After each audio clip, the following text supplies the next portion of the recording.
People, how are we? Life's good? Everyone? Okay. You look at this offense. You think about having starting on linebacker, Andrew with a healthy offseason, skill position players coming back and stuff. Do you ever think about just how much better you guys can be offensively next year? Of course. I mean, we only spent 1 year together from top to bottom. I mean, 1 year. And to look what we have done and accomplished and the adversity we fought through. And it did nothing but pull us together. And now we have to, with this new group of guys and new additions, Devin and Perry, we got I'm calling him Perry. I don't know what y'all want to call him, but I'm calling him Perry. But we just gotta mold them into, what we do here and how we do things here, and basically, the brotherhood that we built, how close we are in the locker room. And once everybody gets aboard that ship, I feel like we'll be real dangerous. Eric, in that scary, what is it? How much different? Scary, is it? dangerous. It's all scary. Like, go back to a year ago at this time when you guys were just getting in here and just meet Frank and Andrew was, who knows what was going to happen? Right. How does it feel now compared to then? I mean, now it's like, okay, you can do it. What can we do now? We made the playoffs. We were ranked 32nd last year, I believe, and we shut a lot of people up. So what can we do now to elevate ourselves? What can I do now to elevate my game? What can Andrew do? What can Ty do? Now it's about, what we all really play this game for and how can we get there. So that's our next step. And whether it be, I feel like it has to be this year. So that's kind of my goal. That's kind of the standard I've put for myself. So I don't think we have much time other than this year. That's what you guys are talking about. Right. The big one. I mean, that's what everybody talks about. So personally for you specifically, what's the next step for you? Last year was a year where you really established yourself Yep. here. I mean, you only had 14 touchdowns, so I mean, 15. what is the 15.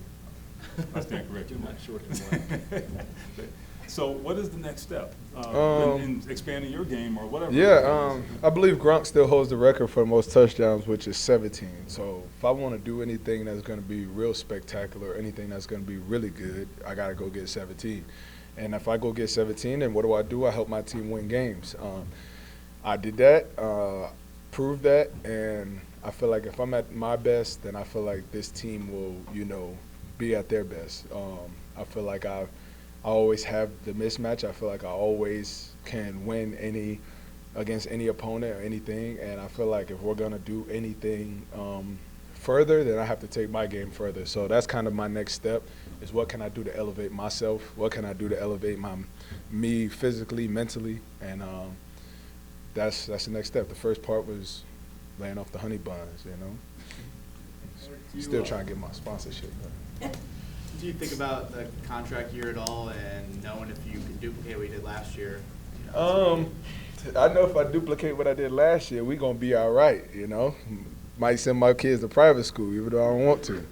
But I know we'll be all right. But that's not necessarily what I think about. I just know if I go out there and produce and everything handles itself, I was in a place where I didn't even know if I, was going to get picked up or anything like that. I thought, I had tarnished, my image coming out of college. I thought a lot of things. But now, now it's a different story for me. So now I just got to continue to elevate that. What made you get to that point to say, all right, I got to leave those honey buns alone, man?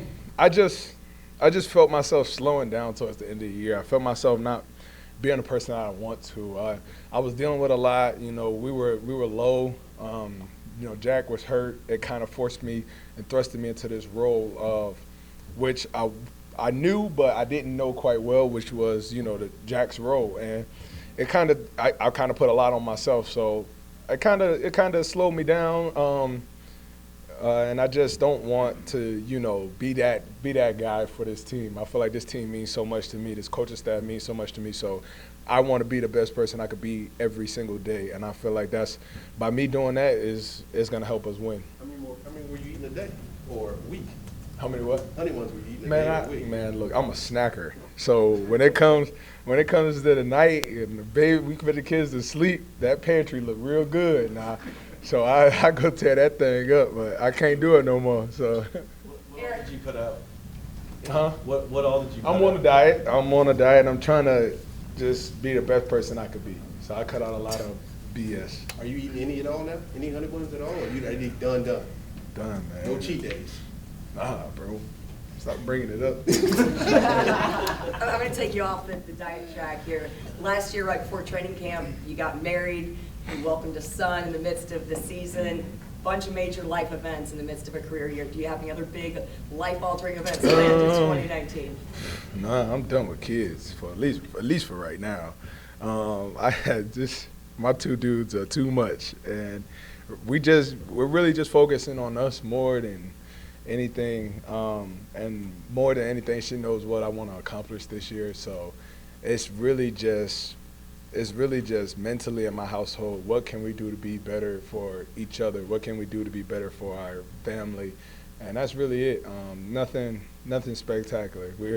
We're done with all that, all the big events for right now. It's been the biggest adjustment going from 1 to 2. It's been you. Jack welcomed to second as well. Marcus did. It's been a big baby boom around. Yeah, we only have boys in the tight end room. If you want to know, we don't create many girls. So we just try to. I think me and Jack's bond is ridiculous, and it's crazy how like our lives are playing out one and the same right now. And we have a lot we could talk about, a lot to share. And I feel like when he's healthy, and you guys get to finally see what we were supposed to do, I think that's going to change a lot. How are you doing? Like, I mean, have you Good. Good. Yeah, Jack Doyle. We haven't seen him. Yeah, me either. Nah.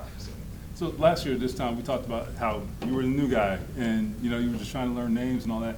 And then we saw you integrate really quickly here, and they embraced you.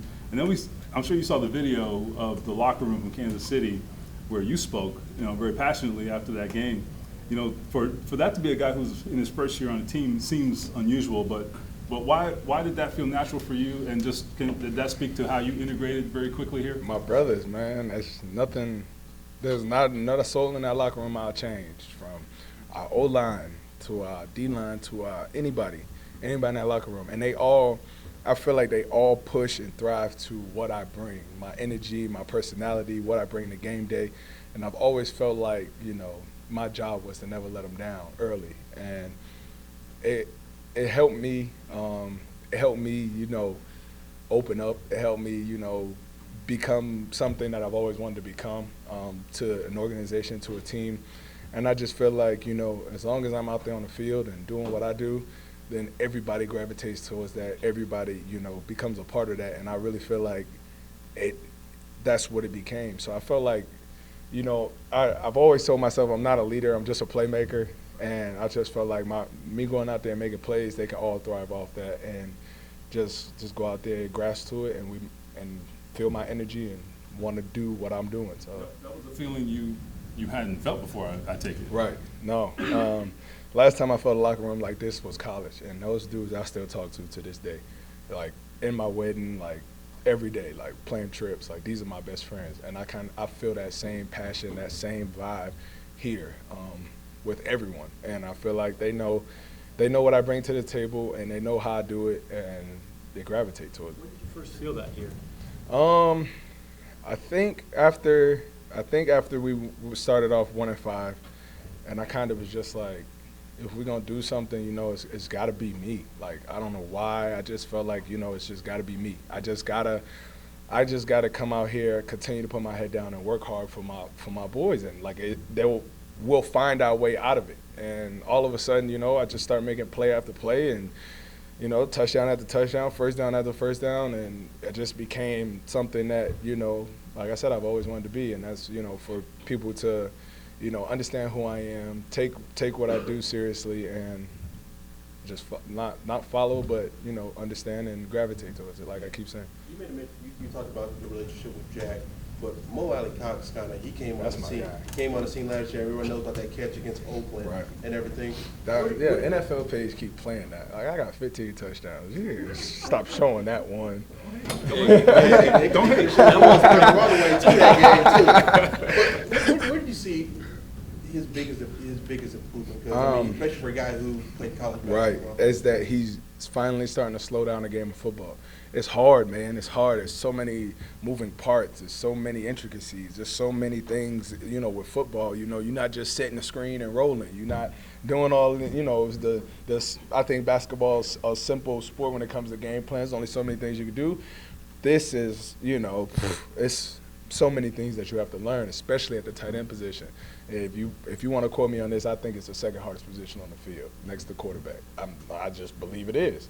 We have to learn blocking schemes. We have to know every route. We have to know what the old line's calls are. And then we have to know what the quarterback wants, because at the end of the day, we're his best friend. So I just felt like it took more time to understand all of those things, start putting it together, and then you start making plays downfield, 7 routes. Watching my tape, getting it done, but he's doing it, and I love him, man. It's like me and Jack take him under our wings because we know football. We've been around football, and watching him grow is it's like I mean, he's not my son, but it's like watching your son become something special, and that's what Mo's doing, and he's gonna play such a huge role this year, and I'm just happy for him.